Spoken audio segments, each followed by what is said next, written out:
Hello, it's that time again.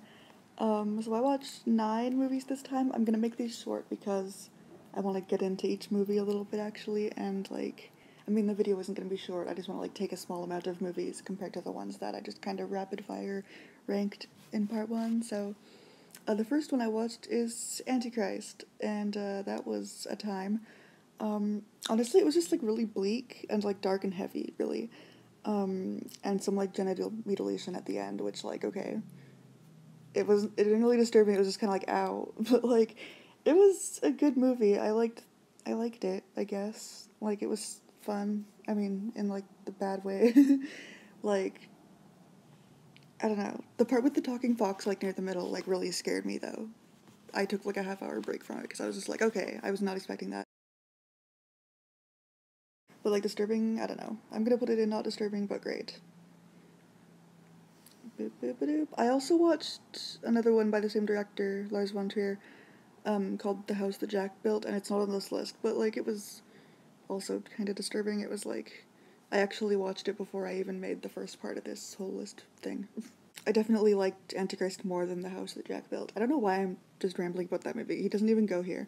Okay, next is American Mary, and I love this movie. I didn't find it disturbing. It's a lot of body modification sort of stuff. I don't know if I'd call it body horror, because body horror is sort of surreal and unrealistic. But this is just gore, really interesting gore. I don't know if that counts as body horror. I don't know. But it was a fun time. I'm all about that shit. So, not disturbing, but great. I really liked it. Though the ending was a little for me. It was fine. Whatever. I also loved the whole rape revenge aspect of it. That's not the whole premise of the movie. I wouldn't call this exactly a rape revenge movie, but it is in there. And I just love the revenge part. It's it's so good. It was just whoa. But get his ass. Next is Hostel. It's just kind of dumb and pointless. It's just a bunch of torture porn. I don't throw that term around lightly because a lot of torture movies have a point to them, but this one didn't. It's just torture for the sake of torture, and it was just not great or disturbing. Next is I Saw the Devil, and this one is just a fantastic revenge movie. It's a Korean thriller sort of thing. Not very scary. A lot of where did it go? Hello? Where are you? Oh, there he is. Lots of twisty turnies, which is always fun. I loved the end, it's kind of like a saw trap almost at the end, sort of, but not really. That was really fun. The fights were really cool. I remember really enjoying the fight scenes, and I was just yeah, get his ass, you know? That was just a fun time. Yeah, wouldn't say it's disturbing, but it's really, really good. I love it. Next is Ichi the Killer, which Japanese movie by Takashi Miike.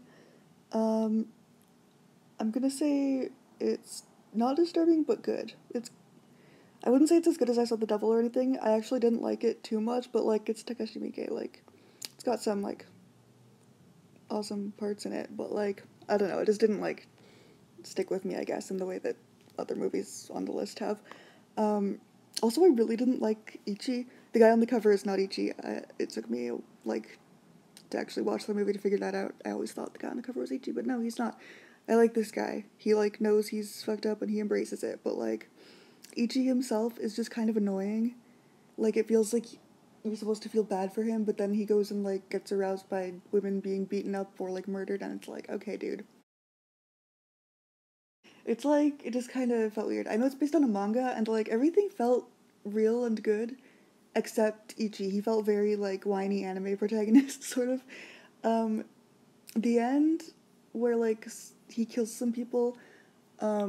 He's killed people before the end, but the end where he kills some people, it's it was kind of oh, that's kind of sad and distressing, but I don't know. The fashion in this movie was great, though. I loved all of not Ichi's outfits. I can't remember his name, the blonde guy on the front.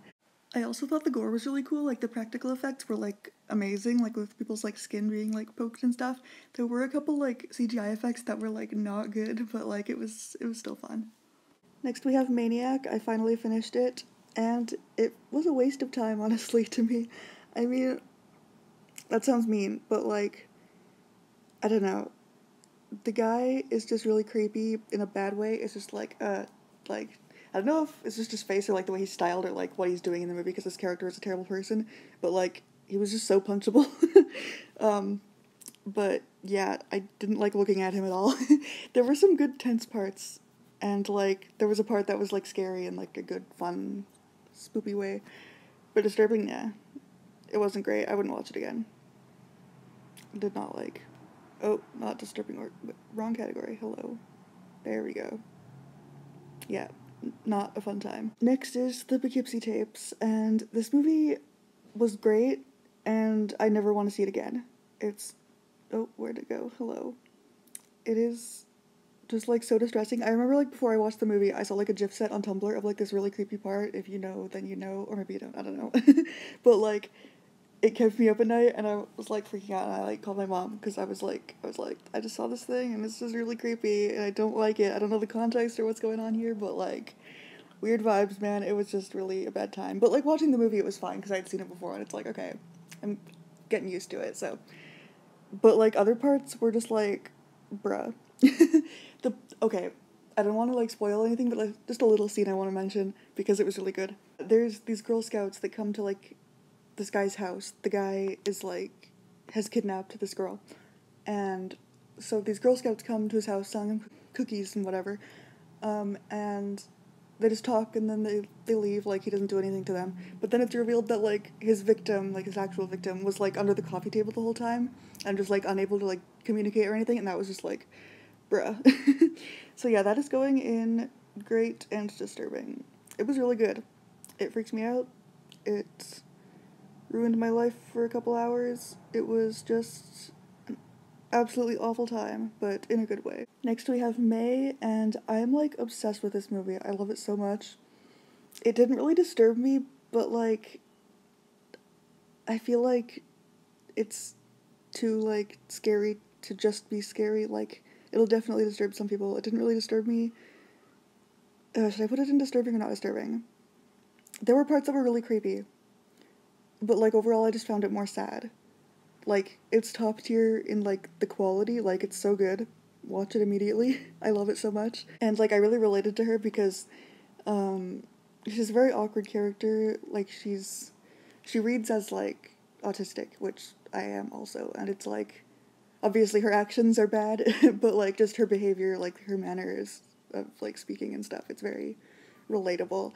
And like her dolls, I am a fellow doll person, and like she has this doll that like is in a glass box that her mom gave her, and it's like her best friend or whatever, and she volunteers with these blind kids, and she brings it for like a show and tell sort of thing, um, and the kids want to see the doll and want to open the box because they can't see it. They want to feel what the doll looks like with their hands, right? And so like they end up like kind of fighting over it. She's all like, no, she can't come out. She's very distressed, and it's like, the kids don't know any better, but they just like break it eventually, and the doll breaks too, along with the glass box, and there's glass everywhere. The kids can't see it. They're wanting to feel the doll, but all they're getting is glass, and they're like, ah. And May is freaking out because like that's her best friend, yo. And I was like, no. I don't know. It sounds silly, like, to be sad over it, but I don't know. As a doll person, it just hit different, man. But yeah, the movie is amazing. It also takes place on Halloween near the end, and like, the costume she wears is beautiful. It's just like a good Halloween movie. It's like late 90s, early 2000s vibes. It's like 2002, I think. Um, it's very good. I just love it. The costumes, she makes her own clothes, like the character does, and it's very cool. I really like it. Next we have the ABCs of Death, and it was not good. Only like half the shorts were like good to me. I don't know. Maybe it was just like some of the bad ones were just like too short to develop their plot or anything, or like really flesh out the characters or whatever. But the ones that were good I liked. Like, they're fine. Like, I don't know. Even the ones that I liked the most were just like whatever. So yeah, a couple of them were like just really gross, like in the puke gag reflex sort of way, not in like the fun, disturbing type of way. It was just not a fun time. F and Z were the most gross ones that I hated. Oh, and H. H was not fun. I liked L, N, P, S, Q was also great, but it was just funny. Like, I don't think it was meant to be all that scary. It was just kind of like a fun time, I guess. And the animated ones were really fun. Not W. W had some animated parts, and I didn't like that one at all. That one felt kind of like just weird for no reason. Which I guess was the point considering the title. But the animated ones that I did like were K and T, and they both revolved around toilets, also coincidentally, which made me scared to go to the bathroom. I am a grown woman. No, but I liked the animation in K a lot. It was very like cutesy, sort of, and like I don't know. I kind of forgot I was watching like a scary part until the end, and T was just like claymation, and it was really cool. I liked the monster toilet thing. It was very creepy. The gore was good. Fun time. But yeah, the movie as a whole just kind of felt like a waste of time to me. And now I'm gonna have to put myself through the sequels. I'm scared. Next is House of a Thousand Corpses, and this one, it's the first Rob Zombie movie I finished.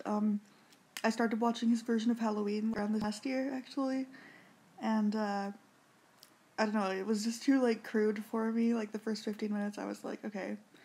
So I thought I wouldn't like any of his movies because I thought he had like that same kind of style throughout all of them, and like it kind of is. It's still very gritty and I don't know, but I really liked it actually. It was where is it? It was more just straightforward scary than like disturbing, but I like it a lot. It's really good. So up it goes into a tear. Boop, boop, boop, boop. Yeah, not exactly disturbing, but really great. I like it a lot. It's very Halloweeny, which is like a good time. It's spooky season almost. I don't know when everybody starts spooky season, but for me it's like early mid-September is when spooky season starts for me, so nice. So yeah, that is it for this part, and I will be back next time with more spooky movies. Yeah, this is really fun. I'm really excited. And scared. Mom, come pick me up.